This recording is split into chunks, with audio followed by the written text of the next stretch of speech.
Welcome to the Consummate Athlete Podcast, where we explore what it means to be a well-rounded, happy, goal-crushing athlete. Every week, myself, sports journalist Molly Herford, and cycling coach and kinesiologist Peter Glassford interview experts and chat through all of your training questions. We're excited to have you along for the ride. Hello. Welcome back to the Consummate Athlete Podcast. Peter, how's it going? It's going well. We came off of a really fun weekend at your race, and I'm doing okay. I'm hobbling maybe a little bit from my pacing efforts, but how are you doing after your 100 miles of running? Better than expected, to be totally honest. I just got very excited for getting up the stairs, actually like taking stairs normally instead of having to go, one step at a time kind of thing. Lift yourself with your arms. Yeah. So, baby steps, but honestly, much better than I would have expected. Excellent. Well, today we're going to go through a bit of a recap and sort of a, no secrets type of disclosure of what you did, a bit of pre and then during, sort of how it unfolded. Certainly nothing ever goes perfectly to plan, so sort of the pivots we made during the race, because we do get questions from people doing bike races and all sorts of endurance challenges, sort of how Molly does this, or just how someone might consider doing some of these big challenges that go 8, 12, 24 hours. This one was short as things go, but it was, 17 and a bit hours? Yeah, 17:22. So we're talking about the Sulphur Springs Trail race. This is my 100-miler. It's been kind of my A race for the season. It went super. The, TLDR is that I won. I was third overall, first woman, 17:22. So off of the course record by about 15 minutes, but still a very clean, really good race.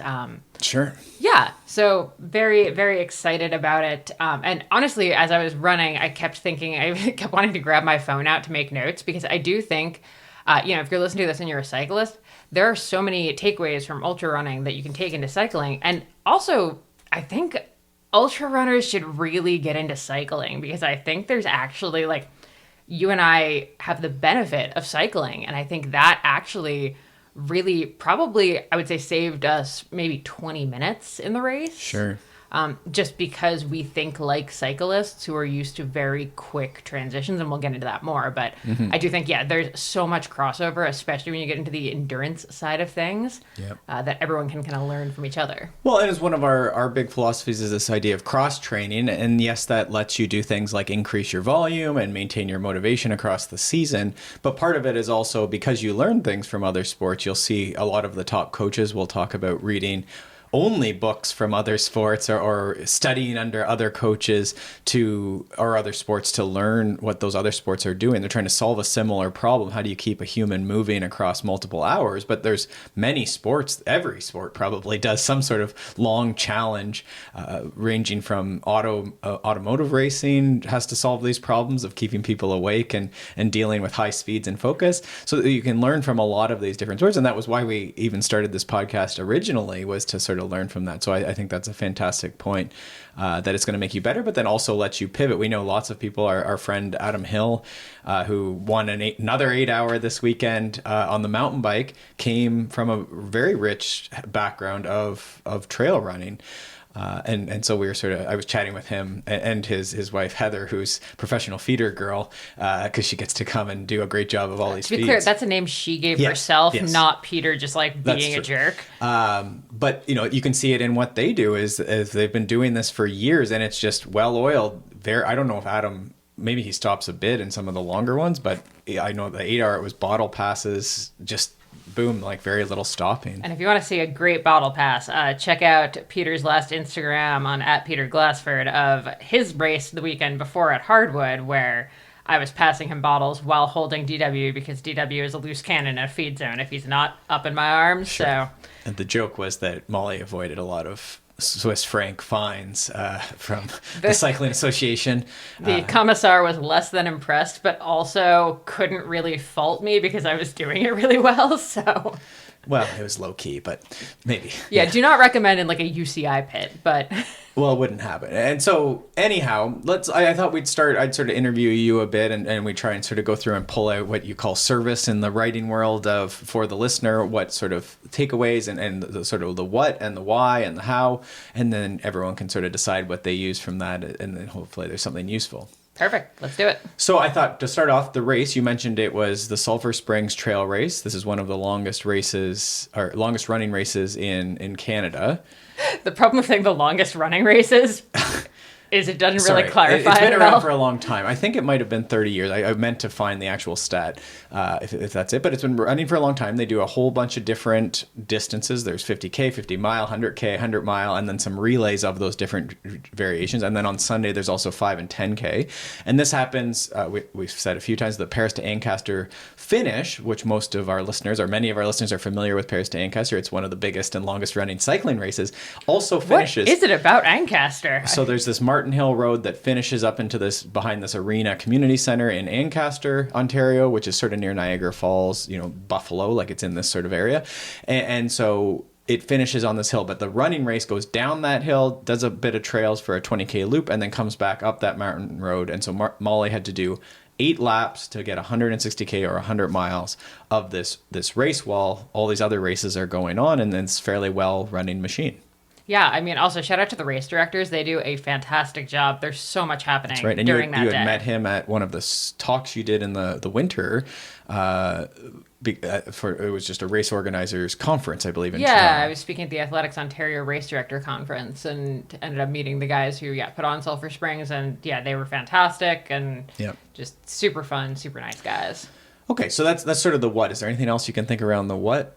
You mentioned that the course, I guess, would be, maybe talk about what the course profile was 100 miles. 100 miles. Of running, 20K loops.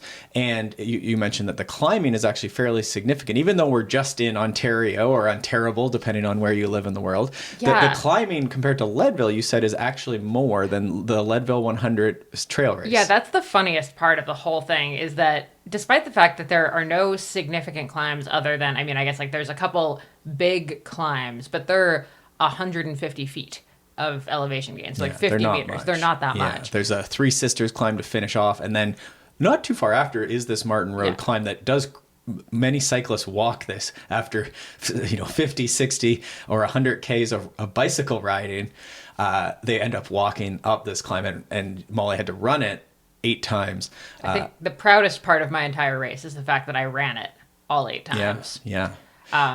So that's it. It's over 13,000 feet of climbing in the entire thing. And the Leadville profile is around 12,000 feet of climbing. Okay, so you're saying Leadville's, I'm trying to do this math, so Leadville's like maybe just shy of 4,000 meters, I think, if we do this in Canadian meters.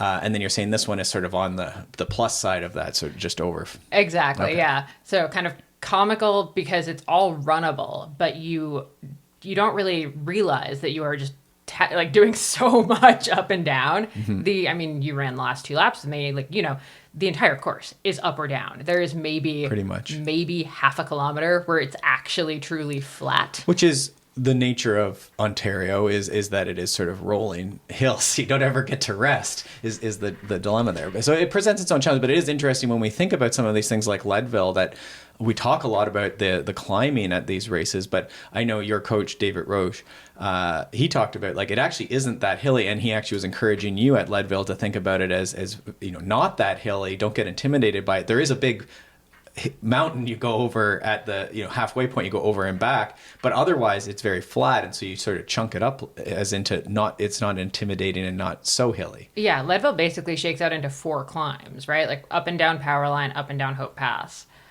That also means 4 major descents. Mm-hmm. This one, the nice thing is because none of them are sustained, there's also no sustained descents. Right. So that meant that even as even as we get into 90 miles or whatever, my legs were still handling the descents. I know for a lot of people, and a lot of people that were out there on this course, the descending is actually what gets you at the end of the race. Because a lot of people will start with walking the climbs. But a lot of people are also finishing walking the descents. And a course like this is actually atrocious for that. Because, again, there's almost no flat. Which I guess makes sense. There was one point where I said to you, what is going on with these people's pacing? We'd be running through people, passing people. And then there would be a few gentlemen who would sort of start running beside, we'd pass them, they'd start running beside us, but then they'd sort of stop. But now that you said that, I almost think that they probably started running downhill and then were sort of like, ouchie, ouchie, ouchie, and had to start walking, and then tried to keep up. So maybe that's some of the irregular pacing strategy was related to that. Yeah, because even you on lap 2, right? Like you were like, my quads are starting to hurt a little on these downhills. You run downhill faster than me on an open double track for sure. So and you're much better conditioned, but you were coming in on 100 miles, whereas I was coming down 40K, which is still a marathon, I'd like to point out. I said that I just did a post about that on Instagram where I was like, I keep forgetting that you ran an entire marathon with me. At 8 p.m. at night, when I usually go to bed after walking around with the dog and feeding all day. So it's like a challenge. We'll get to maybe the support side of things as well, because that is a piece of success, I think. But it's a huge piece. So yeah, climbing, descending. And then from there, we sort of had I thought that before we got I guess we're getting nitty gritty, but we'll go through the who, what, why, when, how. So the why, when you think about when you're doing this, I know you waffle back and forth, which I do want to talk about too, but why, when you're thinking about like doing these, like, was there a why? I mean, I think this one was because, most people who are listening know that I tried Leadville last year. It was this years long process. Mm-hmm. And at mile 37, I sprained my ankle. Hobbled to mile 50, but it was, they thought my ankle was broken. Like, there was just no way I was going to keep going. So I DNF'd that. So I had already kind of planned that Leadville was going to be my last 100 because there's so much effort, like not in the race itself, but in the prep and in the, what your friends and family have to go through on race day, what you had to do, for me to do this race. It just feels like a lot. So I was kind of like done with hundreds, but then Leadville didn't go well, and I wanted to have a clean 100 to retire on, if you will. Right. So to be determined, I would say, on that. And again, we can get into that in a minute, but I wanted a clean 100. Like, I wanted to have a good race at this one. Me, I am very not skeptical of the why, but like I question whether the why really matters. Like, do you want it? Yes, cool, do it. Like, I think because I want to, because it's fun, because I like doing it. Like, I don't think you need to have like a super deep, back in, my great grandfather once ran 99 miles and he was almost there. Like, right. I don't have that. Well, some of it for you is that you like to go out and run every day. So you do, we say people sometimes fall into buckets. Some people really love racing. I always think about like someone like Sophia Villafont Gomez. Gomez Villafont. Okay, sorry. She strikes me as someone who loves racing. Like, just does the training for the racing and does a great job of it. And then I think other people, and I don't think either, they're just different people. The motivation comes from, okay, I want to run. I want a bit of motivation that this thing's coming, and then I'll get ready for this race. And so I think when you know that, I think if you're someone who's driven by events, there's going to be days that you're going to have to get your butt out training, because you just want to race, but you can't race every day. And then the other person, like yourself, is going to find race day and race week probably just agonizing, because you want to train, number one. You want to keep in that routine, but then also you're suddenly in this hugely threatening thing, and you're not driven by all the people and the noise and the aggression and the comparisons. No, and I think for me, this is like going to sound like the whiniest problem in the universe. The problem is, I'm not bad at it. I'm pretty okay at it. So then I also have this like weird, but also you need to be trying to win, even though, like, yes, you said it to me in the morning when I was telling you, never let me sign up for another one of these again. I hate this. I never want to do this, which is what I say at every single race I've ever done, I think. Right. And you were like, Molly, like, this is just what you like doing. You're about to go run all day in the woods. Like, this is what you like doing. Mm-hmm. Like, this is nothing. And that's true. Right. But like, there is like enough competitive nature in me that I also want to win it. So that, I think, like, is almost like this weird problematic paradigm, like a Schrodinger's cat of like wanting to win and wanting to just like have fun relaxing in the woods. Sure. And so I think that's important to note, that just because you are driven by the training doesn't mean that you can't be competitive or no, I'm gonna like murder myself to try to win. Yeah. Right. And that could be even competitive with yourself, as much as certain events will let you be competitive with other people, but like you might just be out there pushing yourself. to do it, and that's the same way you would push yourself in intervals. Like I think it can create a very powerful athlete, especially in certain disciplines where 100 miles, even if you were running side by side with someone, at some point you're just pushing yourself. Maybe the person gives you a bit of social motivation to like keep pushing, and there might be some competitiveness there. But a lot of these, myself included, I would say I almost like do worse when it's that side to side thing. I might have even gone faster if the person's not there sometimes. So it is interesting. There's just different people, and that why then I think is like, I think that's sort of the whole thing. Some other highlights that you might include around why I thought there was, our friend Mandy came out with her she has 3 daughters, and they sort of like ran along and cheered for Molly. And so I thought that was very aligned with your vision of keeping young girls in sport and the young women seeing women doing other things.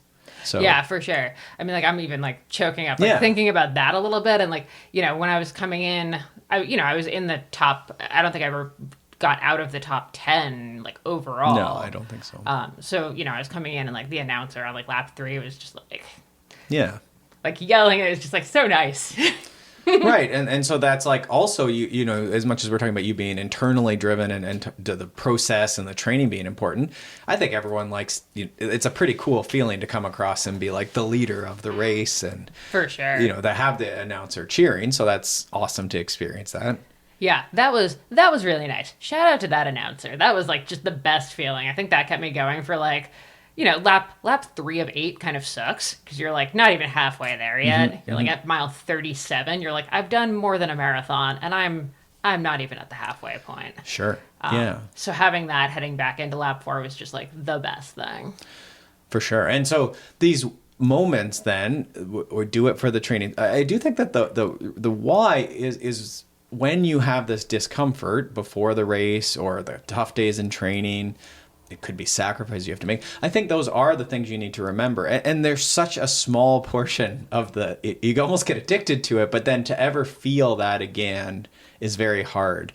But that is the why. So when you're uncomfortable before the race, Molly said she felt like that. I think I was telling you also in your pre-race thing that Steve Magnus had put up this post. Steve Magnus is a running coach. We just had him on recently for his book as well. And he put some quote, and he didn't say who it was, in sort of initially in his thread or whatever it was. And it was just what Molly's saying. I want to hate this. I don't want to do this ever again. But it was someone who had, before the Olympics, that they won, and they then had won a bunch before. They were very successful, and afterwards. So it's just this recurring thing that our mind it's this uncertainty, this impending challenge that we're going to be faced, that we get really, we try and say excited, but you're getting really nervous, and you have to just sort of sit with that discomfort. And some may say that is the why we do it, is that we don't, as adults, we can be pretty comfortable a lot of the time. So we're putting ourselves in this uncomfortable moment where it's a little uncertain how it'll go. I think it also really serves as like such a good life lesson of like, you can do anything for a day. Like, it sounds ridiculous, but that morning when I was like really not into it and really just like, I just want to snuggle with the dog and go home. I was just like, it's just a day. Like, by tomorrow, this is going to be done. Right. And I think someone could tell themselves that your races are pretty extreme. We have many listeners that do these extreme things, but we have many listeners that do a 90-minute XC race. And I think that's a great one. Yeah. So I also have to tell myself, well, what? You can ride for 90 minutes. Maybe this isn't going to be the best 90-minute race of your life or the 90-minute ride of your life, but probably you can go out and ride for 90 minutes. That's exactly it. Yeah. Like, I think I'm very good at like the almost like future, like putting yourself into future you, where like, I'm like in 24 hours, I'm going to be, or in this case, it could have been 30 hours. Who knows? It could have gone really sideways. Yeah. The course like cutoff was 30 hours. Like in maximum 30 hours, I'm going to be sitting in the van with my dog. Sure. And we did a bit of that in those last 2 laps where I could join Molly for these last 2 laps, a lot of 100-mile runs, have pacers for either the last half or the darkness or some series of laps, just so when people start going sideways and they don't run off cliffs into the forest. I swear there was a skunk. That happened. People having visions of skunks. They can be with you. So it's good and bad, but it is a challenge to get the right pacer. And I don't know that I am the right pacer, but when we're out there, it is that sort of like, okay, we do have a whole marathon to run. It is becoming dark. You have now run 120 kilometers, but you've done 40K runs before.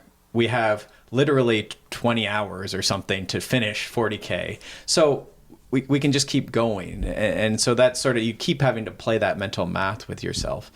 I just wanted to close off this sort of like the why portion with, because we're talking a bit about the anxiety. You mentioned that messy middle portion, which does fit with expectations. So before the race, you were sort of nervous, but you almost need to just like, you've done this enough times. It's like, you know that you are going to sit in the van trying to quit and say like, maybe we should go home.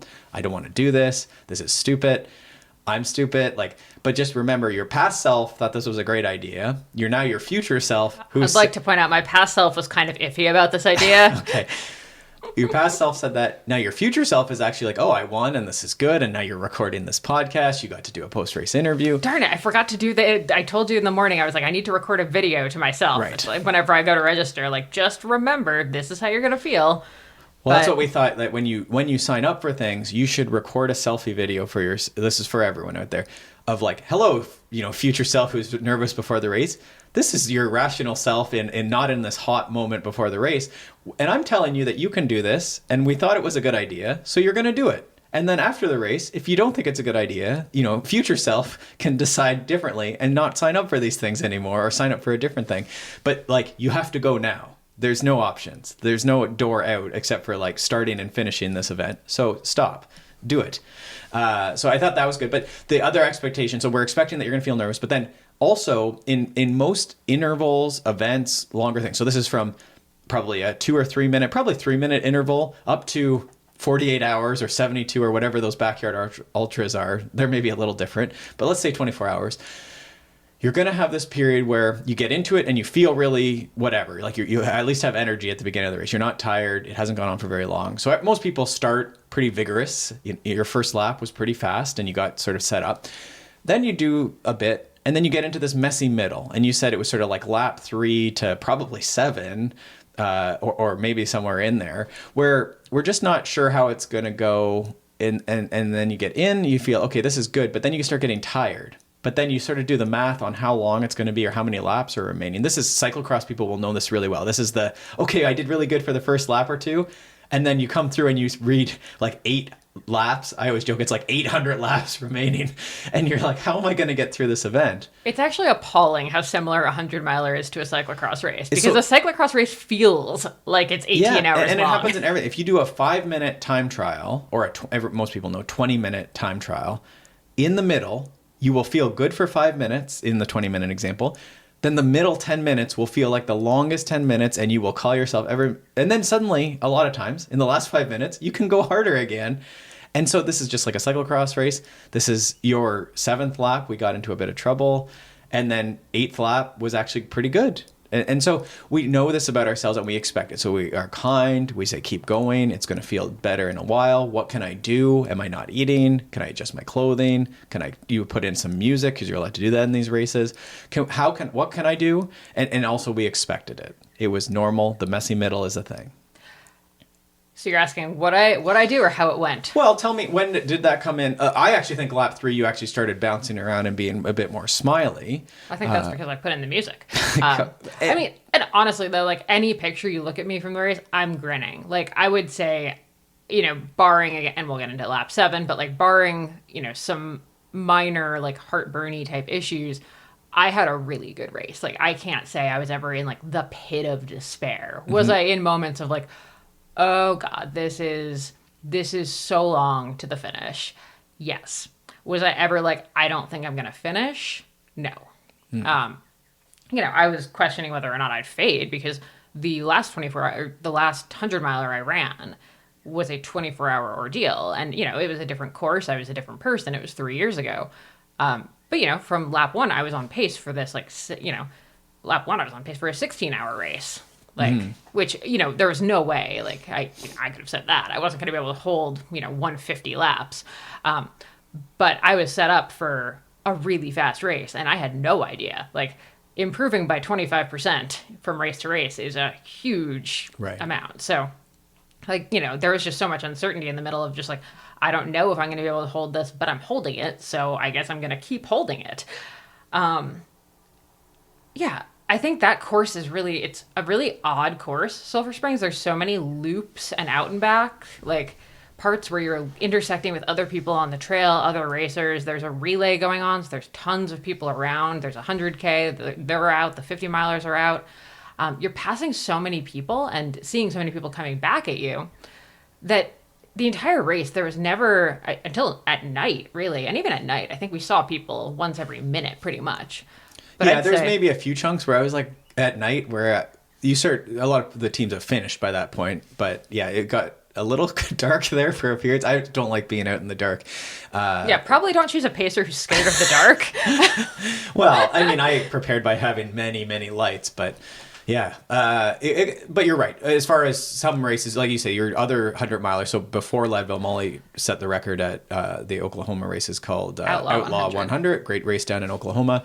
Much more technical footing in that race and much more wilderness. You're on a 20-mile loop, basically. Yeah, we were talking to Karen, my friend who paced me for that one, and we were saying like the last lap of that one, the last 20 miles, there was literally no one. We saw no one. Mm-hmm. So that's a lot harder to do. But when you're seeing people constantly, there's like almost always in the dark, there's always a light in front of you pretty much that you're kind of chasing down. During the day, you know, I'm seeing people, and I know some people are very like poker faced when they race, and it's very funny because I don't consider myself an overly exuberant person, but I think I turn into a different person when I race, where I'm suddenly like actually the hype squad for other people. So I'm like cheering for other runners. I like was, you know, telling like one woman she had great calves. I don't know, just like really psyched for the other ones, and I think that gives you some really good karma, to be honest. And I think that's like probably like my biggest advice for other endurance racers is, even if it's on bike and it's not that easy to like cheer or, you know, give a thumbs up because you're hanging under handlebars, I think you can smile at the other racers. Sure. Or just, you know, great job when you're going by. Like it takes almost no effort to smile. It takes almost no effort to say good job. I think the evidence is pretty strong that like sending positivity out is just going to like flip your mindset. So I think you're doing it for yourself as much as other people. 100% you are. But I like that.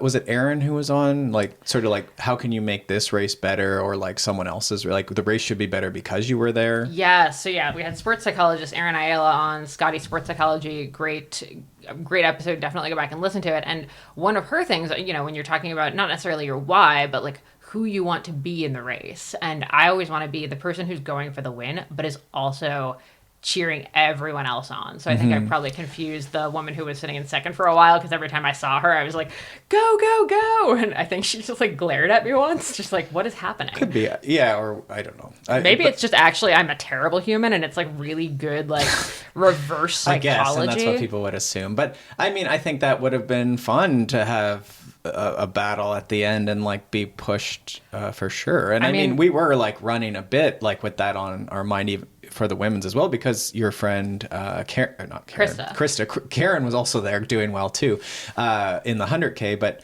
Krista Allen did a fantastic job and super steady race and really, really good. And so she ended up in second with a late race pass as well. And then I don't know the other woman's name. We should have looked that up. I'm sorry. But two other women were in the top 10 overall. So like it was pretty, like the women's race was quite great and all like pretty tight. Like that would have been, I think at the end would have been 3 women in the top 10, but then also within like 90 minutes or I didn't see where third ended up, but let's say even within 2 hours is very tight for a 17-hour race. I think, second, third, and fourth were really close together. Yeah, really tight. I would say closer in some ways than the men's race, as much as there was 7 men obviously in the top 10. The range there, the first to second range is was like 4 hours or 3 hours. 3 hours, yeah. So. Well, yeah. And I mean, that's in my head. The nice thing about when it's dark is you can't see who's behind you. So if you're someone like me who's motivated by being chased, which I think is another motivational point, like it's when you're thinking about your race strategy, which we haven't talked about, are you better chasing or are you better being chased? I am a better racer when I am being chased versus when I have to chase someone. Right. Like, I know that about myself. I would say there's a lot of people that do better when they kind of know there's someone up ahead and I'm going to like come get them. I'm not that person. That is when I just the wheels come off. Right. Which is good to know even for your support staff too. Like what type of splits do you want, if any? Some people don't want any splits. They just want to run their race. And so you can then give them information about like, okay, like you're not, maybe your time, like you lost, 2 hours or 2 minutes off of this. Can you get the next one? Can you hold a little steadier? But for you, it's sort of this, okay, well then there's like, there was about 4 or 5 men who were running similar paces. So you actually bounced around in the top 6 maybe for a lot of the race. Yeah, well, and actually I think 4th came in right behind me because he actually, you were at the car getting stuff for me. He came up and like said congratulations. He's like, yeah, I saw you going up Martin Road, but I couldn't catch you. And honestly, it was because when I started up Martin Road, I actually glanced over my shoulder and saw a light behind me, and in my head it was Krista. Oh, okay. I was like, we're gonna go. Right. And so I just tried to like quickly flip you over to like looking at the overall so that there were people around. Did you're saying the fourth place person was... I think he was really close. Yeah. I don't know if it could be.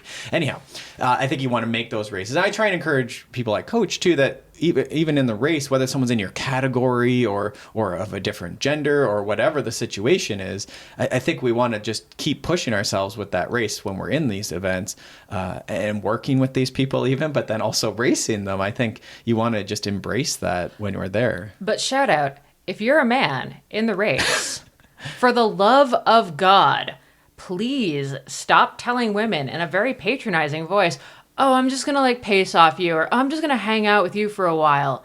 First of all, you're probably not. Sorry. Second of all, it's offensive. It's a little creepy. Yeah. It's a little uncomfortable. I don't like it. Please stop doing it. Yeah. That's my PSA for the day. Sorry to any guy who thinks that they're being really nice by doing that. It is super offensive on many levels. Okay. Yeah. So I think that's like early in the race, people will like come in, and then men tend to be overpaced and think they make like excuses, right? Is it what you're saying? But then they're like actually fading pretty hard. So yeah, maybe just consider that for sure, whether you're like offending someone. Yeah. I don't know if there's much more on that. Thanks for coming to my TED Talk. So from there, we've done sort of the what, we've done the why. Maybe I guess we're into like sort of how. So we've had a few questions already around sort of your fueling. So before the race, you sort of had a big taper on the training side of things. And we can talk about training in a second too. But from a nutritional perspective, in the days before, you sort of maybe take us through that. Like you've sort of reduced the salads and the veggies and the healthy stuff. Yeah, actually, it's funny. You'd think that sounds like the best week ever. Like, score, no salads, and like just eating. I consider for an effort like this, where you're going for like more than 12 hours, say, you're really kind of starting to carb load a couple days before. You're kind of dropping down on the fiber. You're keeping your protein and everything normal, but you're trying to kind of add more carbs in. But that's actually super hard to do, as it turns out, when you're tapering properly, because you're actually not that hungry because you've reduced your volume pretty significantly. Right. So I actually was relearning, like realizing, like, oh no, people around me aren't weird for eating like small amounts. I'm weird because I eat a ton, because I train a ton. Mm-hmm. So I was kind of having to like not force feed myself, but definitely like keep pushing myself to eat when I wasn't necessarily like starving, because I knew I wanted to be like topped up when I went in. Sure. And there's maybe a bit of mental calculus on I didn't train today. We all have a little bit for of sure. that. I also have really bad race nerves, as we talked about, and they don't start the day of. My race nerves start like 10 days out. Yeah, so it's multifactorial. So I actually start having like a bit of a funky gut even like 10 days before, just even thinking about racing. So I have to be really careful to not think a lot about the race 10 days out, even though I'm also trying to like get ready for the race and do all the organizational stuff. Mm-hmm. Like even, Friday I was getting my bottles and stuff ready, and I purposely like planned it for the mid-morning when I wasn't like, it wasn't before breakfast and it wasn't right before lunch. I needed to give myself time to like get over the like weird stress of prepping my bottles, or my packs in this case. Mm-hmm. Because I knew, like, as I was doing it, I could feel my gut like going. Right. So, I mean, I think the things you do is there's a lot of, there's a few pastries that come in over those days. So sort of like really yummy foods that are high calorie, that are easier to consume. Maybe they're foods you really like. We often do pizza, which is what we did this time. We do a pizza the night before. I think that's actually contentious. Some people get grumpy because there's cheese on a pizza. I did an article for Outside where I asked some of the top marathoners in the world what they ate. And to a man, they all said pizza. And I think the cheese, the joke of cheese is it sort of backs you up a little bit, but is that a bad thing? For many people in ultra run, it tends to go the opposite of being constipated, which is diarrhea. I don't know why I can't say those words. And so I think that makes a little sense. I was resistant to it because, it's like, oh, it's not, I don't know if it was healthy or like dairy's the devil or something, but I actually do really well. So we often do that even just on Fridays going forward. And again, we test this because most Fridays we'll do that because usually Molly's training pretty well. We both usually, you have a longer run that sometimes is hard on Saturdays. I often have my intense ride on Saturdays, which for me is better race sim, that like, how do I feel going really hard the day after having pizza? So it works for us. You can take it or leave it, but you'll also see people do like a big rice and eggs or rice and chicken or rice and salmon or just something like that the night before. And so you want to test that a lot, but that's essentially what we did is we had lots of rice. I think it's Mike Woods talks about the like white diet where it's just sort of white foods, maybe some potatoes, things like that just you're reducing the fiber, some of the stuff that's just going to make it clear your system really easily going into the race. Yeah. And I mean, you said it, and even during the race, it's kind of that, like, would you eat it when you're sick diet? Right. Yeah. So the brat diet for diarrhea is bananas, rice, applesauce, toast. Boom. All great. I actually got back into applesauce here recently after not having it for a long time. So those are the things before and during that would make sense to have. Like they generally are easy on the stomach. I've also used Ensure a little bit, some of these meal replacement things. Some people will say, again, they're not healthy or they're not, you could make this yourself, and I'm sure you could, but it's pretty easy to buy a pack of 6 or 24 and away you go. It does fuel still to, we interviewed someone, maybe this is like 4 years ago or 5 years ago now, but Race Across America, I think it's one of the big fuels during the actual Race Across America. So any of the 8-hour relays, 24-hour relays, that's usually what I'll do is just have like a 6 or 12 pack, and I'll have other foods, but I just sort of, it's easy to down this. I love chocolate milk. It tastes like chocolate milk. I get the chocolate one. So that's something that I do anyhow. So that's that. And then during the race, your base is Tailwind. We're not sponsored by Tailwind, but we should be. The normal Tailwind product, not their new high carb one. We haven't tried that yet. Not that it's good or bad. We just haven't tried it. So you use normal Tailwind. Unflavored. So the naked one. And so you do how many scoops per pack? So the pack, I think, was 70 ounces. The pack is 1.5 liters. I don't know what that is in ounces. And I do 10 scoops per pack. So each pack is about 1,000 calories. Okay. And I would say you were doing a pretty good job of getting maybe 75 to 80% of the pack most laps. And most laps, so the laps are about 2 hours. 2 hours. And so we're going to call that 700, 800 calories just from Tailwind. And then usually you would nibble on a bit of a bagel. We called it an eighth of a bagel, which you really liked. We'll talk about that in a second. Or a bit of a ginger cookie, which is something you really liked in Oklahoma when you did that one. So, or a ginger cookie. So you just sort of leave with something in your hand.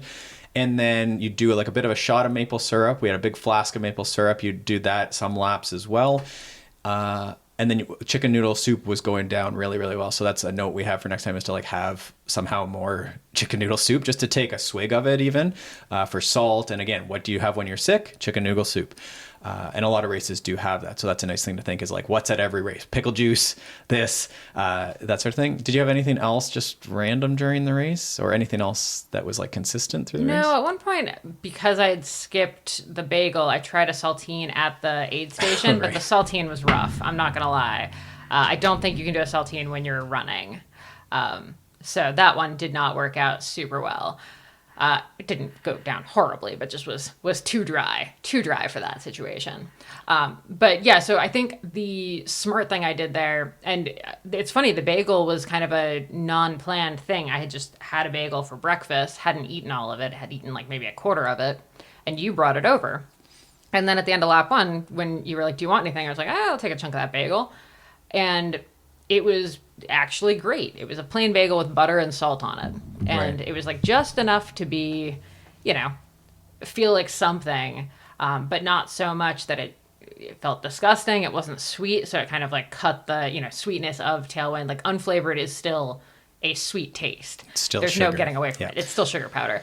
And I would say the smartest thing I did is that we didn't have them. We talked about this after. We were like, should we have had stuff in baggies so I could take like one thing with me on the course? I don't think that would have been a good idea. I think the fact that I was grabbing it, putting it in my mouth, and starting down the hill was the smartest thing I could do, because then I didn't have, like, I couldn't second guess whether or not I was eating it or think about like when I was going to eat it or anything like that. I was just inhaling it on the go. So, well, and it probably could have taken you a kilometer or two to get it down. Yeah, I mean, I wasn't finishing it. It was like a few bites and it took a while, but like I was eating it right away. There wasn't any like, oh, I put it in my pack and then I forgot about it, which I definitely would have. And in the past, we've had like a Snickers bar and gels and all this stuff like in the front of your pack, and then it just would always still be there. So I think for you, we're trying to like refine it down to like enough choice that you feel like you have some choice, but also just like you don't have choices, and so you got to take it in, which is where having the Tailwind in your pack is nice, because it's like, are you thirsty? I guess you're eating. Yeah, and the thing I also really liked was this year, as I had music in, because again, you're allowed to do that in these races, I was telling myself every song I had to take 2 sips.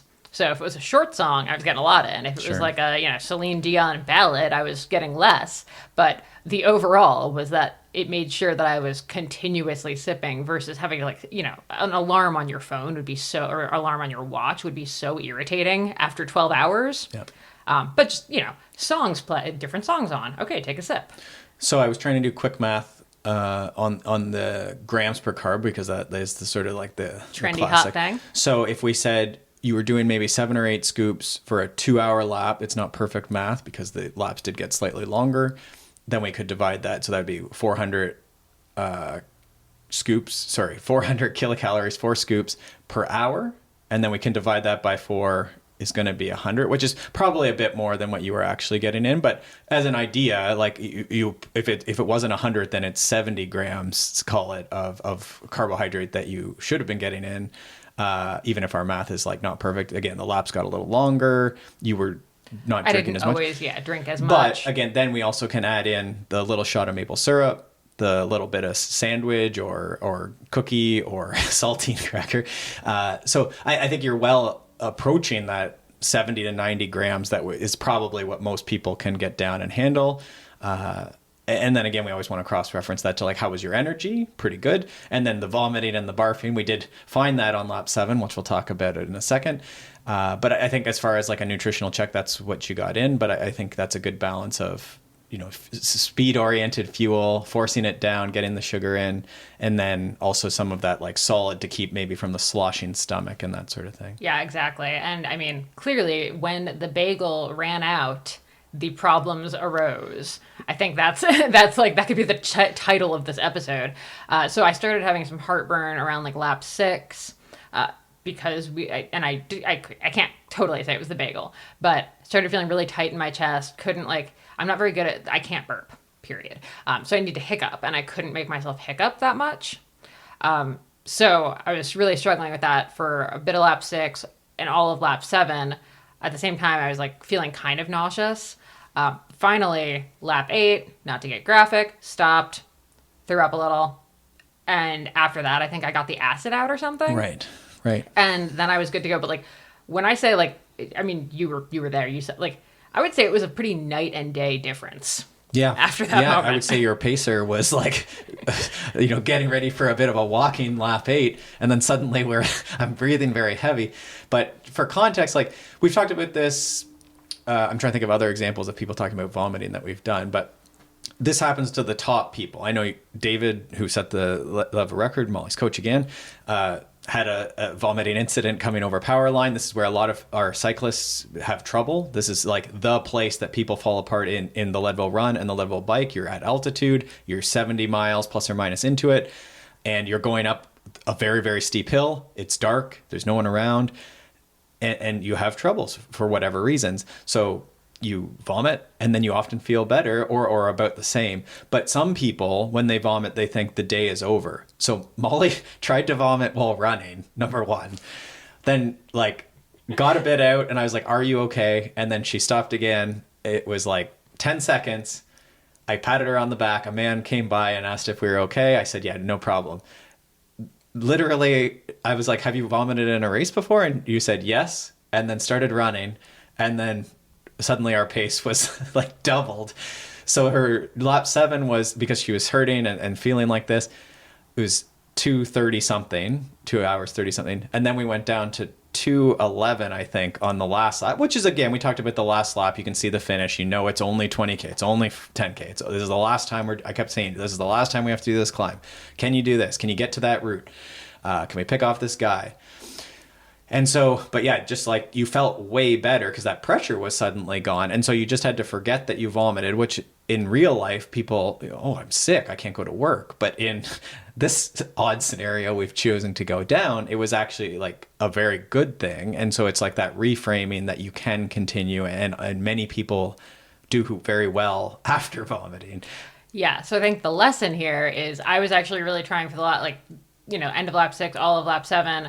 There were a few points where I kind of wanted to throw up and didn't. Right. Because we fight it. Yeah. Yeah. So and honestly, I don't know that you can. Like, I think if you're fighting it, you're like not actually going to. You're just kind of like. Only if you stopped, I think, right? So that would be, again, someone's feeling nauseous, you drop out. Oh, I've dropped out because I feel nauseous. And so it is this like. And this is harsh. Like, this is like extreme. Molly, I would say, is on the extreme side of things. But there's probably lessons for a lot of us there where you can keep going even after you have to go poo. Like, it's okay, right? Like, sometimes Molly had to go to the porta potty a few times. It happens. Sometimes we feel nauseous. Sometimes, we have a cramp. Sometimes there's going to always be these niggles and nothing about this is comfortable.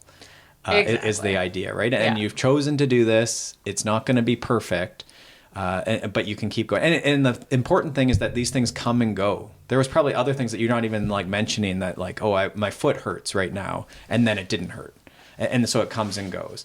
I told you that I actually had to go to the washroom on this lap. And I was like, oh, well, we're going sort of slow. I'll just run in, as Molly was feeling bad. And then this, like, what we just described happened. And the pace went up. And then I'm like, oh, damn, I think we might actually be coming back into being in line to get the record time. So we ran by the 1 aid station, and I was like, I don't think I can catch back up if I go to the porta potty. So then we're going up the hardest climb, and I'm just like in so much discomfort and trying to be like, great job, Molly, you're so good and you're great. But I was like, I'm going to have to pull off into the forest. But then it passed. And I was, sorry, like I felt better all of a sudden. And I was like, okay, I guess I'm good. Credit to you for the fact that I did not know that at the time. I think that actually might have ended me because I would have started laughing at you and then it would have just been just a nightmare because then my core would have hurt and it would have been a whole thing. Okay, so we talked about nutrition, expectations. We talked about what the race is. We do recommend this race. What else am I missing here? Do you want to talk about training a little bit or what else in the race? I do think one thing we haven't talked about is pacing. For like, as in the pacer or No, like how you paced the race. I think how I paced the race, but I mean also like we can kind of touch on like a few points about like being a good pacer / crew person, like what we did right and what we would like work on. But I think pacing, I said at the beginning, I actually, I don't know if I said this. So, I wasn't really sure I did say I didn't know what I could do in this race. But and again, David Roche has talked about this. I think a couple of years ago, he was saying like, ultra has changed. To win a 100-miler, you can no longer go out and think, I'm going to walk all the hills. I'm going to start easy. I'm going to take it slow and then come in the back half. Mm-hmm. That's not the case anymore. Like we've kind of proven that that's not how you win races. You win races by starting pretty freaking hard. So I started pretty freaking hard. Right. That race is weird. And it's probably like the best race possible for me because it starts down Martin Road. So it starts with like 150, feet of just descent on gravel. I'm pretty good at just slamming down that stuff. So I think that's probably like to my, my best interest there. But I started the lap thinking I was going to come into it pretty hot. Like it's an awkward one too because it's relay starts at the same time as the 100-miler, so you're also like surrounded by people who are doing 20K. Mm-hmm. That's what they're doing for the day, so they're going for it. Mm-hmm. So the nice thing is I was in with them. Right. The downside was I was in with them, so I could have horrifically overpaced. And we'll actually have an episode coming out with Lauren Stevens, a pro road racer in the U.S., that it's funny how things happen at the right time. I had just interviewed someone, a doctor friend of mine, about muscular cramping and rhabdo 2 days before the race, and I was terrified that that was what was going to be in my head. But then a couple hours after I had that call with her, I had this interview with Lauren Stevens, and she was talking about Sea Otter and her race there. And she said something to the effect of, she thinks about races in two ways. You're either racing for your best result of the day, like on the day, or you're racing to win. So to get your best result of the day doesn't always mean racing for the win, because, you know, sometimes if you're going for a time, that means you're kind of thinking about like, okay, I can do this, you know, I shouldn't go with this lead group because I don't think I'm going to be able to hold the pace. It's going to like throw off my pacing. Mm-hmm. Or you're going with the lead group and you're hanging on for dear life and you're hoping for the best and you're aware that you could crash and burn. Like that's racing to win, is like knowing that you could end up having a much crappier result because you went for it. Mm-hmm. So that was my goal, was go for it. And like worst case, we'd be walking all night. Yeah. I think I like that. I think there's something to that. And I'm trying to think of for everyone else, what this means. If you're okay, so I will say there is a practicality to this though. Like that first lap was fast. I was never over, like I always think about matches, right? Like in cycling, we often talk about burning matches. So anytime someone was like surging in front of me or like going quickly up a hill, I was thinking, am I burning a match or no? And if I didn't feel like I was burning a match, I continued. Right. If I thought I was burning a match, I ratcheted it back a little bit. Yeah. Well, and for context, I mean, there's sort of there's like gears, you could say, or like percentage of your best pace. So you could probably go under 130, I would say, on that lap. But you did 150. So as a percentage, that's, what would that be? I'm not great at math. It's probably like 80%. Certainly not 100%. Let's agree on that. So for sure. So there's a difference, but you will see people where, so if your best 90-minute pace is that fast, this would be like for cyclists, it would be my best 20 minutes is 300 watts, and then I start Leadville and I do 305 watts, and then what would you expect would happen? That's more than a match. Yeah, that's the match book. It's on fire. And so that's what you would want to avoid. So if you set your best, what would that be? Like almost like your best half marathon at the beginning of, like, that's not what we're talking about. But I think it's being bold that you're running on that pace. And yeah, you might push a little bit here or there just to get a bit, you know, some of those segments, probably that downhill and the main uphills would have been your fastest ones maybe on the first lap. But what you don't know, and this is much more in cycling you get into these groups, but in running, and you want to avoid bottlenecks where people are going slow in technical sections or even not riding things potentially. So that would be, for the rest of us, it's if you can be 10 riders up and they don't stop, or they actually ride a little faster and it's not really much more work for you, or you get into a group, that would be great. So it would be worth using that. For you though, there's enough little sections there where the difference in how people walk over some of the routes or going around people on uphills, there would be just such a benefit to having those people moving and running the climbs. Like you're in a train of people, single file, running climbs on the first lap. I think there's just a big advantage there. Yeah, for sure. And even on subsequent laps, if I was on a hill and everyone on the hill was walking it, it was much harder to run it. Like I'm pretty proud of how, like, I ran every hill until lap 6. So for 63 miles, I did not stop running. But I would say it was harder when everyone was walking the hill ahead of me, because you're like starting to lap people, you're catching a ton of people in the 100K. Like, but if there was someone ahead of me running it, it was so much easier to run. Right. Just your brain like sees them running and is like, oh, okay, I can do that too. Cool. Right. So I think there's that. The pacing makes sense. You, again, don't use heart rate during the race. No, and actually, I will also say, like, you know, we're talking about the record. I have to admit, I didn't look at my watch. I looked at it maybe like 3 times the entire race.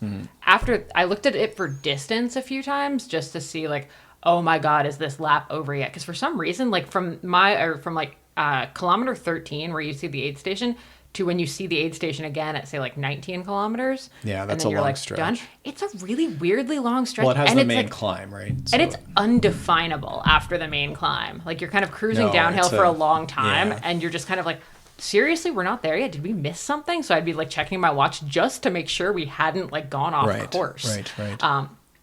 But I think, you know, there's this weird thing of I was in it to win it, not necessarily to go for the record. The record would have been like a nice cherry on top, but that I don't think was really the goal. Like, that record was set by a very accomplished ultra runner who's very good at 100 milers. Right. So I admit, like, now that I'm like looking back at it, I'm like, I wonder if I'd paid more attention and like planned it a bit more, knowing what I know now. Right. Could I have gotten it? Maybe, but Well, I didn't know that. Yeah, you always want to look back. Molly's existential running, racing aside, you want to look back, and you should always be able to find something that you learn. And we've talked about when you do badly, it's more obvious. When you lose, there's more obvious things that you can work on. But when you win, that's what we talk about. If you always do things that are easy for you, you're not going to really learn because you can't really pull us out. So little things like Molly had 20% of her pack left most laps. So you could call that a safety margin, but I think at the pointy end of the stick, you should almost be like running it lower a lot of the times.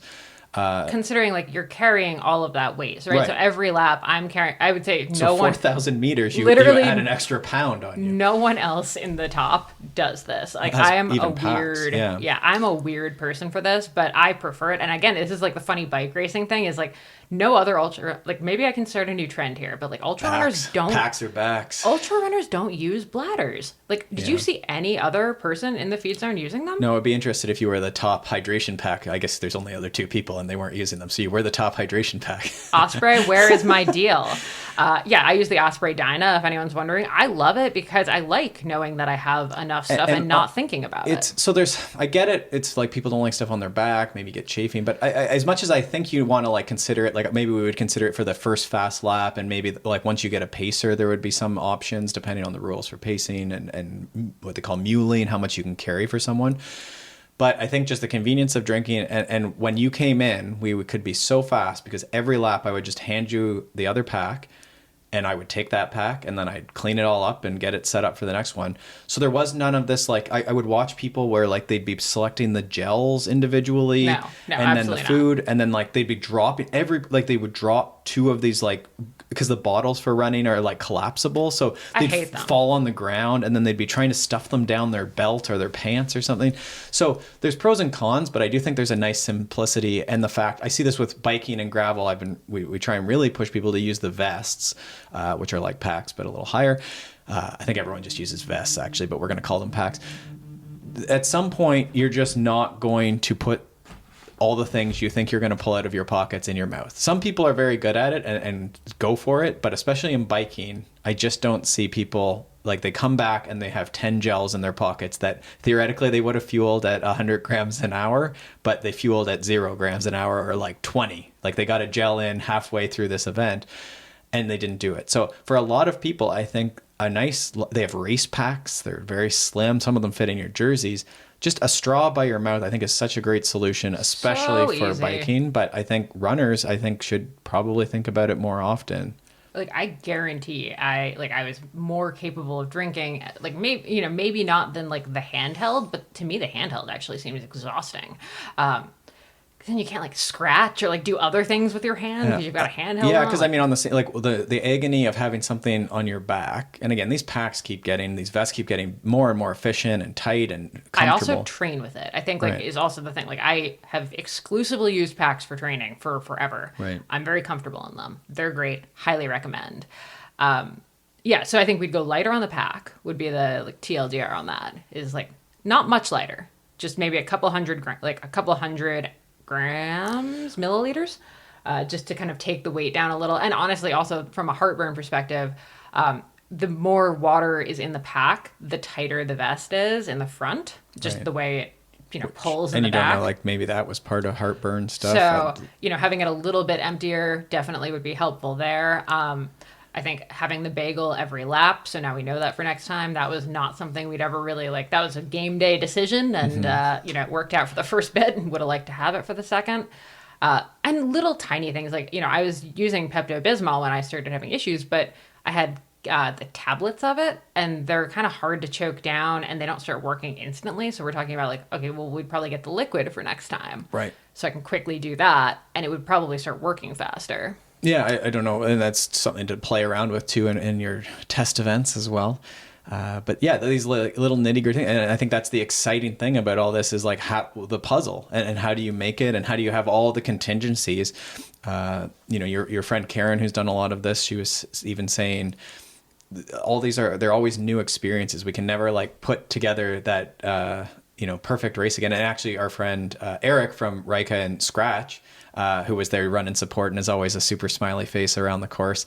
So it's always great to see him. And he was talking about his Leadville bike that he did it once and then he's done because it went he had such a beautiful setup. Like, I guess he had Alan Lim was there cooking Scratch foods and taking care of all his nutrition. And he just had such a beauty day. The weather was perfect. His pacing went great. He got got his belt buckle. And he said he just doesn't, he's worried he'll never replicate that stars aligned day. Well, that's actually a good, I actually don't know that I would go back and try the 100-miler at Sulphur Springs. I might go for the 100K or something next year, but I actually don't think I'd want to go back and try to do that 100-miler again. Right. Because I think exactly that, I would struggle pretty hard to, and then if it's not going as well, I think I'd get over it, but I don't know. I kind of would rather just move on Which from is a good reminder, the challenge of continuing to be an athlete as a master's athlete when you have this history. Some of the people we work with and listening here have such a, maybe they were elite riders. They were certainly younger riders at some point.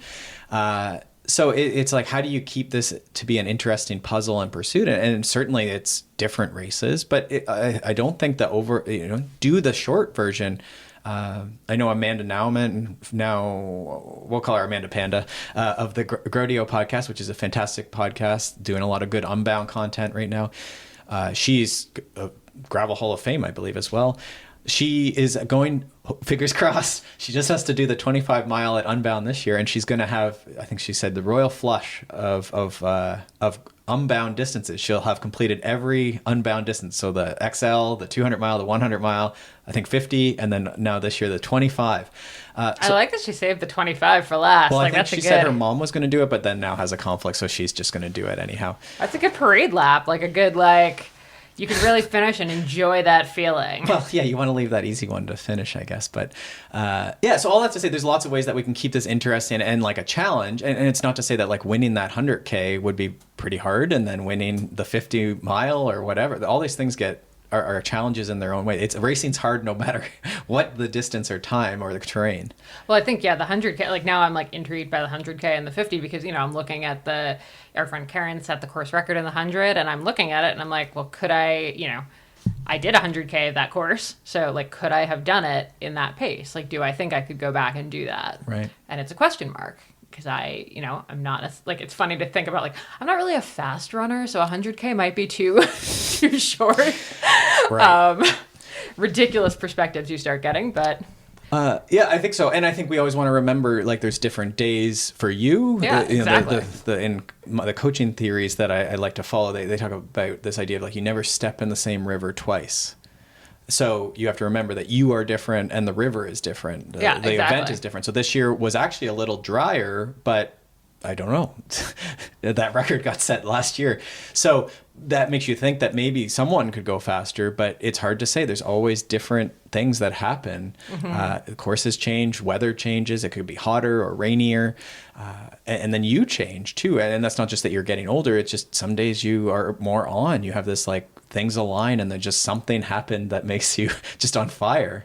Yeah, exactly. And I mean, that's part of why I didn't I was not really in a space where looking at the time and really thinking about the record made sense for me, with where I was, right? I've only ever completed one other 100-miler. Mm-hmm. We talk about me as this ultra runner, but the reality is I don't race that much. Right. No, you don't have really that many events across your thing, I guess, right? Which is... No, and I mean, last year I spent years getting ready for Leadville, doing other stuff too. It's not that was my life, but I did focus on Leadville for a couple years, and it ended, kind of disastrously. So like, which is, I guess it was like a diversification. Yeah. Yeah. But I think you have to expect. So that's 2 out of 300 milers you've done went great, really, like smooth. I think very little, like I think for... But heading into that day, it was 50-50. Right. And I mean, Leadville went good until... And again, that's just the thing is like literally anything can happen anytime. We've done Killarney as like an FKT, this loop in Northern Ontario, and we've got lost. Like just all this shit happens. You did I don't remember the Quebec race, but like it was like a busy week, and then you got stung by a bunch of bees. Bunch of wasps. And so it just... But if you were 2 seconds slower, you wouldn't have got stung by bees. No, the bees were a problem. There was a wasp nest on the bridge. Okay, so maybe if you were 2 minutes, maybe this is the fast start. You got to start fast so that you're not the one getting bee stings or rattlesnakes or something, right? It just, there's so many random things that we can't really control for. So you have to, that's why we do it. That's why you're nervous going into it, is that there could be anything. I think that's why we keep coming back, is to have those moments, good and bad, and we embrace those and move forward. Yeah, and definitely during the race, like, I had one crash in it, like very minor, I just hit a route wrong and went down, and that was a moment where I was like scolding myself a little, like, you have to stay focused here, like you can't cruise this right now. Right. This is not a cruising time. And I think it was almost like a positive that I did have that little crash, because it was a good refocus of like, okay, get back to it. Right. And again, back moving and get rid of the pity party. The best people crash all the time. It happens. Who is the relentless forward motion? Who said that? I don't know if that was Rebecca Rush or... I don't think so. Okay. I think it was an ultra guy. I forget who. Apologies. But that's always something that I think about is, and we talk about it. The aid station is, I think, the prime example of it. I meant to look at your file before we got on here, but like the total time stopped would have been interesting. 14 minutes. Okay, so 14 minutes over, what was it, 7 hours and... 17:22. Yeah, and so you would have 8 times you came in, we did the pack change. So 8 times 2 is 16. So on average, let's even just forget, like, again, you stop to vomit for 20 seconds. Stop, use a porta potty a couple times. But let's even like forget those. So your main pit, your main tech, your main, what do we call this in running? Aid station, I guess. Like, so the main transfer, I don't know. So when you came to see me and we switched the packs, that was sub 2 minutes. You're saying so 14 minutes. So that's like pretty good. Now it's like, could we just eliminate these? So we were like, well, we don't know what the rules necessarily were as far as like how far I could walk with you with the pack, but at some point it's more efficient to put stuff on a table and like get it done.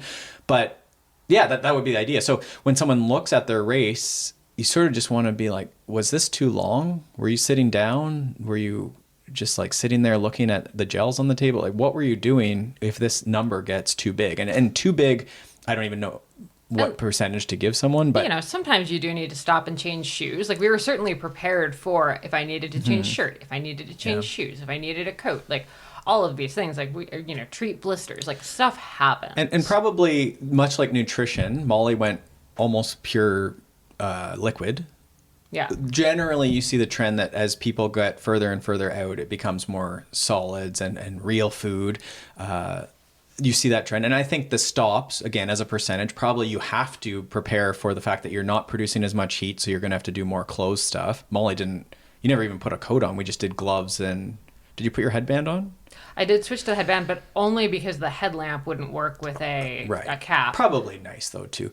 So really, like, you didn't have to do, but like that, it's sort of like chicken and the egg of like, if you produce more heat by working more vigorously, then you don't have to change your clothes. But if you don't have the capacity to produce that heat by running that fast, then you're going to get cold and you're going to have to put your clothes on. And then the intensity that you ran that at, because your race is relatively shorter, you can produce more heat. But if your race goes longer, there's this like, it's sort of like the way the curve works. And the longer you go, like the more blistered your feet are getting, like the more, the more withered they are because they're wet. Like there's just a lot more that starts going, a little sideways. Right. Like during the first 100 I did, that was 24 hours. We did stop and I did completely change, if you remember. Mm-hmm. No, it got much colder at night. So cold. And again, but the duration also got longer, and I would say 2 years ago? 3 years ago? 3 years ago. You were not as fit. So again, you might have not been producing that amount of heat. Like there could be like a critical point there, but also it was freezing. Like literally at freezing. Yeah. So that was like mile 60 I stopped, and we completely changed everything. We did a quick blister triage. Yeah. But yeah, this year I was going fast enough that we didn't need to. I am so thankful that, like, you know what? I'm not doing hundreds in the winter ever again. Hundreds in winter suck, only because it's so dark for so much of the race. We were like, that was another thing we were talking about is, this race started at 6:15 and it was light out. My race at Outlaw 100 started at 6:15 and it was dark out for an hour. Right. Like it got dark again at 5 p.m. at that race. Mm-hmm. This race, we finished lap 7. And I think we didn't, we put on our headlamps, more so you don't break your ankle on lap 7 and we have another news story to deal with. But we didn't put on, I didn't put on my headlamp till the last maybe mile of 7 because we were on that descent for 2 miles. And in hindsight, I should have had your headlamp in my pocket, but it was in your pack. So I had my headlamp on already. So I was illuminating Molly's path, and I had a handheld light that I was also illuminating the path. And so we were waiting for an uphill, and then finally got an uphill where I could pull it out of her pack, and then she could do it while we hiked a hill. But I don't think we even, we could have done without it for that lap. I'm glad we didn't, but we could have. It wasn't until lap 8 that we truly needed a headlamp. Sure. And how great is that? It was definitely a boon. And so it is that nice thing, especially the dark laps generally start taking longer I think lighting does help, but at some point whether it's later in the race or it's just that it is dark, so you have to be more careful with footing. That race has a couple tricky sections that are they're more there's a couple single track sections that are very wet and rooty and slippery, and going through them in the light instead of at night for lap 7 was probably saved us so much time. Okay, so getting back to service and probably wrapping this up, I don't know how long we want to talk towards this. Always listeners' questions can be submitted through our new anonymous question form that you can fill out as well. We'll put a link to that in the show notes. Is there anything else that we've forgotten? We've talked about, is there anything that we had talked about, maybe talking about pacing or training before the race? Anything you think we should mention? I think, so up on our site, we have a post that we put up last week about how to help your partner with a big adventure.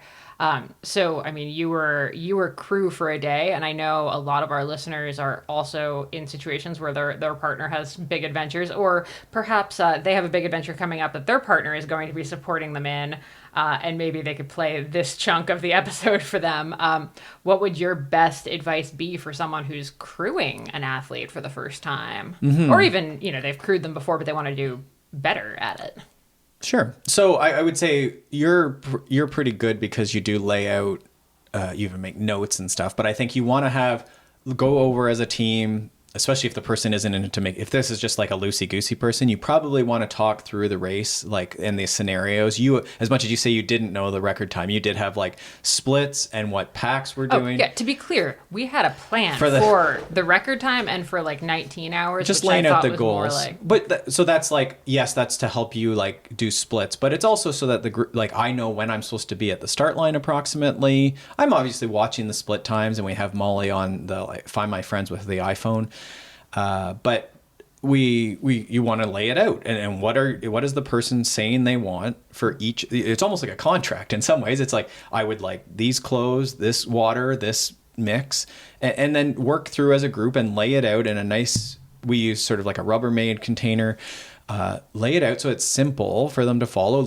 You labeled your water and your mix jug. Oh, that was the other really smart thing we did with fueling that we haven't done before. Pre-mixed a gallon jug. Yeah. So we used a gallon jug, and I put in the correct amount of tailwind. So in this case, this is a lot of math, sorry. So I knew we need to fill the pack 7 times because I had 3 packs already, 3 bladders full. Knew I needed to fill 6 more packs. Yeah. Anyway, did all the calculations, poured the appropriate amount of water out of the gallon jug, and then added the mix. Because you have to take out space, to make space for 25 scoops of tailwind. So premix your powder. It just makes things a lot easier. And, in Leadville, we couldn't do that because the aid stations were such that it was just, too much work to carry, a huge drum of water. At least I think it was. I don't know. I didn't see you 8 times. There is also the difference there, right? Yeah, so I needed to carry some of the powder and stuff with me then. In that case, we did But that case, we still did individual baggies that each had 10 scoops Pre-mixed, of tailwind. yeah. So you just want to make it, especially if this person is like not I'm a little different because I've done a lot of support stuff and I race, so like I understand the basics. But if this is someone's parents or spouse who's not really into it, you want to label like, this is for the second pack, this is for lap 3, this is for whatever at 2 hours, or at the different information. I feel like kindergarten teachers would probably make the best crew. For sure they would. Yeah, there'd be lots of sparkles on it too. So, and lay it out so that we have a plan. Maybe there's like a plan B. Maybe there's like an emergency bag. Maybe there's like a glove bag. But like make it so that it's organized for you to find, because you're going to be just delirious and just really dumb when you come in. You're not going to be able to think. And you don't want to be over the top. And if there's like an extra bag, you had this extra bag, we didn't even, well, I had to get a coat out of it, but like we didn't really, it had so much extra stuff. But you can have that bag, but like don't put it with the main stuff. Like the main plan should be the plan, and you want to stick to the plan unless it's obvious we have to go to plan B, and then you can have the plan B, and then maybe there's like a plan C where we go back and you again, you have to change all your clothes, and there's foot maintenance or changing shoes. Maybe there's those plans, but you would want to stick to sort of like this plan A, plan B. And then I think the only other thing to discuss is sort of like what the person wants to be told. And you have to be very careful. Again, you don't, no conversations and like, but you want to be careful that you don't say something, because these people are so sensitive to the information they get. It's very true. We're so you very could sensitive. say like, you're looking good, and it would just spiral someone out of control. It's like very overwhelming what you should say to someone. So you want to know, do they want splits? Do they want, when I say split, like the time back from the leaders or to the next person, or like a whatever, to their record time, their goal time? Maybe they don't want anything, and it's just, are you okay? Do you need anything different? And then if it's like, do you want a Snickers bar or a ginger cookie? Okay, here's your pack. Do you have your phone? And then we have the checklist. And that would be probably the last thing, would just be like those key couple things that the person needs to leave with is like, have probably a written checklist, so that it's like, whatever. It might be phone. It might be bottles on the bike. I know is like an issue. People roll out of like areas without their bottles because they set them down on a table. But just sort of having that like main checklist, which is like 2 or 3 things that are critical that they leave with, like pack, whatever, right? Like, and I think the other important thing I should note is I did in my pack also have, so like I say, I took some Pepto-Bismol to like soothe my stomach a bit. I also have that in my pack because one lap we actually did forget it. It was like written on the list and we didn't do it at the aid station. And right. I didn't end up having to get it out of my pack, but knowing that it was in my pack as like a backup option. So not that you need to carry the kitchen sink, but little stuff like that is going to take up like no space. So I actually in my pack carry a little bit, like a couple tablets of Pepto-Bismol, a couple tablets of Tylenol. I keep like a little piece of kin tape, so like Leuko tape, whatever you want to call it, that I could use to, if I had, and I have a safety pin in my pack. So if I had to pop a blister and wrap it, I could. If my pack, if something on my pack broke, I could probably use the kin tape to wrap it. You know, I have hockey tape in bags for stuff like that too. Especially, and this race is really not extreme. Like you have every 5K about, you have a aid station that they would help you out with any of that stuff probably. But you do sometimes need to get to them in like the most efficient way possible. And so obviously that like what you carry with you would evolve a bit as it gets more longer and longer between aid stations or more remote, obviously. But yeah, you want to think about sort of those other things that you might need and sort of strike that balance of, yeah, you're carrying like 15 coats and some pants and yeah, minimum viable, but carry stuff that you might need that like could get forgotten. And then I think I just wanted to like add to what you're talking to your person about. I think you do so well at this crewing and pacing with like knowing that the goal is to get me moving. So there's no extraneous conversation or like if I start chatting, you're just like, and go. And I think that's hard for people who are crewing, who are friends and family and are really excited to be involved. Like you want to have this like nice moment with your racer. Your racer does not want to have a nice moment with you. Like, sorry, they're going to feel bad about that afterwards. But like, and I think I like smiled and told you I loved you a few times. Sure. And like I would cheer, but like when you come in, it's sort of my default is pretty like monotone and like keeping you going. But like, again, like, are you okay? What do you need? And then, yeah, like, okay, well, go. It seems like you have the things you need. and away you go. And so even, when Molly's we were talking about when I was throwing up, like it might sound kind of cold that you're like, pat, all right, let's move. But that's exactly what I needed in that moment. And you know that.